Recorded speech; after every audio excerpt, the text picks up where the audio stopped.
Hi friends, welcome back to Sai Charan Rail blogs.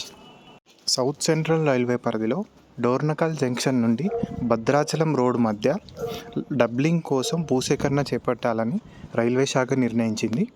యాక్చువల్గా ఈ రెండు స్టేషన్ల మధ్య డబ్లింగ్ కోసం ఈ ఇయర్ బడ్జెట్లోనే దాదాపుగా 100 కోట్లు కేటాయించడం జరిగింది. మొత్తం డోర్నకల్ జంక్షన్ నుండి భద్రాచలం రోడ్ మధ్యలో 54 కిలోమీటర్ల ఈ రైలు మార్గాన్ని డబ్లింగ్ చేయడానికి దాదాపు 770 కోట్లు అవసరం అవుతాయని అంచనా వేయగా దాదాపుగా 100 కోట్లను రైల్వే శాఖ కేటాయించింది. ఈ రైల్వే లైన్ డబ్లింగ్ కోసం మహబూబాబాద్, ఖమ్మం, భద్రాద్రి కొత్తగూడెం జిల్లాల్లో భూసేకరణ చేపట్టాలని చెప్పి రైల్వే శాఖ నిర్ణయించింది.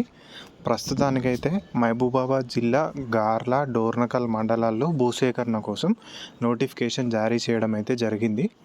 సో దాని ప్రకారం స్టేజ్ వైజ్గా ల్యాండ్ యాక్విజిషన్ చేస్తూ భద్రాచలం రోడ్ వరకు, అంటే డోర్నకల్ నుంచి భద్రాచలం రోడ్ వరకు సో ఈ డబ్లింగ్ అయితే చేపట్టనున్నారు. ప్రస్తుతానికి డోర్నకల్ జంక్షన్ నుండి భద్రాచలం రోడ్ మధ్యలో పెద్దగా ప్యాసింజర్ ట్రైన్స్ అయితే లేవు, కానీ ఈ రూట్లో గూడ్స్ ట్రాఫిక్ అనేది చాలా ఎక్కువ ఉంటుంది. అయితే ఫ్యూచర్లో ప్రయాణికుల రద్దీ దృష్ట్యా ప్యాసింజర్ ట్రైన్ ట్రాఫిక్ కూడా పెరిగే అవకాశాలు ఉన్నాయి. కాబట్టి సో ఈ గూడ్స్ ట్రాఫిక్ అండ్ ప్యాసింజర్ ట్రాఫిక్ని మెయింటైన్ చేయడానికి ఈ డబ్లింగ్ ప్రతిపాదన అయితే చేశారు.